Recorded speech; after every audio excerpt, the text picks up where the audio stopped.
What's going on, everybody? Welcome back to another video. I am pre-recording a bunch of videos, so hopefully we're going to get back to a more steady stream of content on the channel, both shorts and full-length content. But today we're going to talk about the long-coming video on the warehouse haul that I hit up right before Garden State Comic-Con. I almost forgot the name of the con. Hit up one of my buddies' warehouses, went through some boxes, some dollar stuff, some wall books, some nice Golden Age stuff. We did the better stuff at the end. We're going to talk about some of the cool randomness in the beginning. And so stay tuned for that. And I have another warehouse video coming soon as well of all straight dollar warehouse. Got a short box and change from there. I just picked up a short box from a buddy of mine. I got a 40 long box collection. I just picked up a bunch of stuff. So, bunch of new content going to the channel. Got some other non-haul stuff coming soon, hopefully as well. And stay tuned. And we're just going to turn the camera around and talk about the books. We're actually going to start off with a couple of independent magazines by Ken Landgraf. Landgraf Publications is his company. And honestly, his art's pretty solid. He wrote and drew Starfighters with the Axe McCloud backup story. The art's pretty good. And then he I believe, penciled this Night Slayer book, which you'll read writing. But pretty cool. This guy reminds me of the Golden Age Hangman. And I also got a Galaxia magazine with Buckler and Giordano doing the cover, so that was just kind of cool. It's just some random stuff I've never seen before. They probably have some value, but you know, it's tough getting the full value to that kind of stuff. But they're just cool random indie books I've never seen before, so I grabbed. And the last issue of Epic Illustrated, which includes the last issue on the last Galactus story. And it's got, Sodom and a bunch of other people working on. Terry Austin, John Byrne, Alan Moore, Bill Sizwitz. I never know how to actually say his actual name. Jim Starlin, Roy Thomas, Rick Veitch. I think is how you say his name as well. And a bunch of other great artists and writers. Barry Windsor-Smith, Bernie Wrightson, and a bunch of others. So, Epic Illustrated is always cool. Had this random Immortal Iron Fist second print that's a little bit tough to find, especially not beat the shit with that black cover.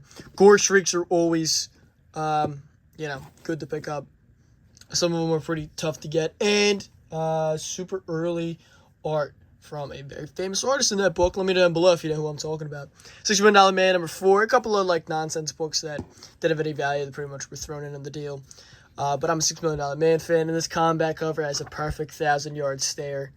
I don't know, I really like the layover of the soldiers marching or whatever it may be going on. And then Blackest Night issues, some dupes to fill out sets. I always grab Blackest Night issues when I see them, just because you can never have too many sets of Blackest Night. Then we've got, stacks at a time, some horror issues. We got The Crow, Flesh and Blood. Now, basically, the idea of going to the warehouse was this guy buys boxes like crazy. Some stuff's organized, some stuff's not. Some stuff's dollar stuff, some stuff for his auctions, and some of it was just fresh collections. So, really, you had no idea what you were to pull out next. Think Around the World, Iron Fist, 25 centers. There was no rhyme or reason any of this stuff. There's boxes everywhere. I think I posted about it on my Instagram as well. It was just all kinds of awesome stuff. You had gorgeous wall books. You had a lot of bulk. And then there's some gems. So you never really know what you're gonna find. So these are all 12 to 30 cent Marvel titles, in a range of condition. None of them near mint, of course, but not too shabby. I'd pick up a nice chunk there of Nick Fury, Agent of S.H.I.E.L.D. That one's got a little something going on there. Cap 217. First appearance of Agents of S.H.I.E.L.D., which includes Marvel Man, which is sort of Quasar. But, like I said, there was no real rhyme or reason any of this stuff. It was a total mix, which kind of makes it fun. Fist of North Star number 1 was mixed in with a bunch of sets. And if you saw my Garden State Comic Fest video, you saw I picked up the rest of the issues of that run the following day. So, made that a full set.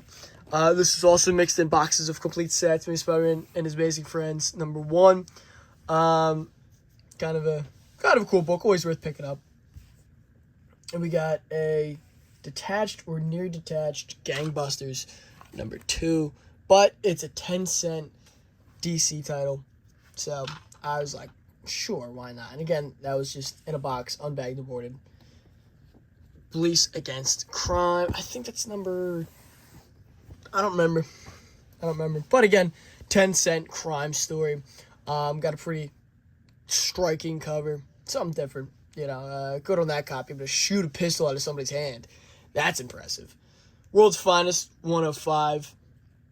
A 10-cent superhero story. And again, just in a box in a terrible bag of board. The Alien Superman, proof that there's been evil Supermen forever in comics. World's Finest, number 140. A good Clayface story. I always grab Clayface nonsense books. And then this was just a nonsense piece. X-Force 25.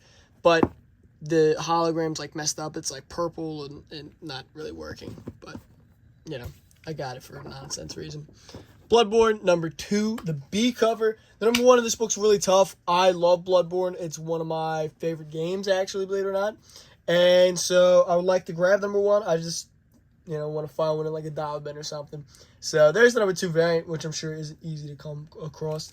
And then Monster in My Pocket, little comic adaptation from Harvey Comics.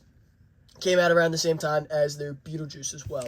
And then we move on to the last couple of books here. It's a short little video, just coming back. We've got the full set of Darth Maul. Now, if you know this book, you know the first appearance of Cad Bane is in issue number 2.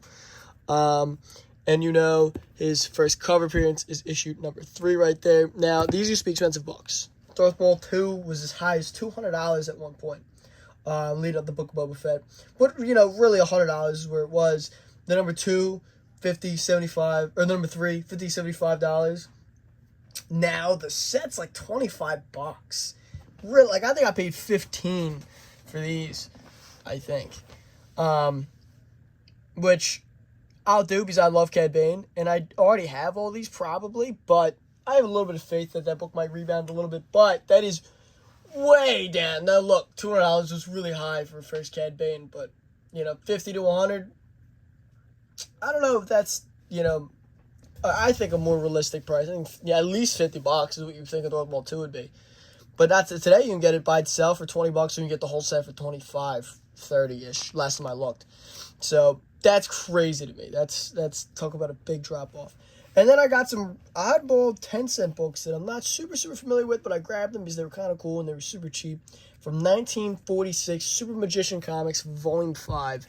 Number 1, they used to do the weird volumes thing back in the day. Numbering in comics in the Golden Age made no sense at all, unless they were a superhero title, where it probably made a little bit of sense. But a lot of these nonsense titles, especially the funny books, it's really hard to follow. Like, what is a 4-color? What issue is a 4-color and stuff? So, that was just kind of cool. Cool cover. It's got solid art on the inside. Some of it's a little basic, but some of there's a couple cool panels mixed throughout. And then Volume 4, number 10, also from 46. February 46 and May of 46. So, just kind of cool, random magician 40s comics. You know, something different to pick up. Then we got Coyote number 11. This is the first work of McFarlane in comics. Todd McFarlane got his start with Epic Comics on Coyote. Or Coyote. Whatever you want to call it. But his first credited work, let's see.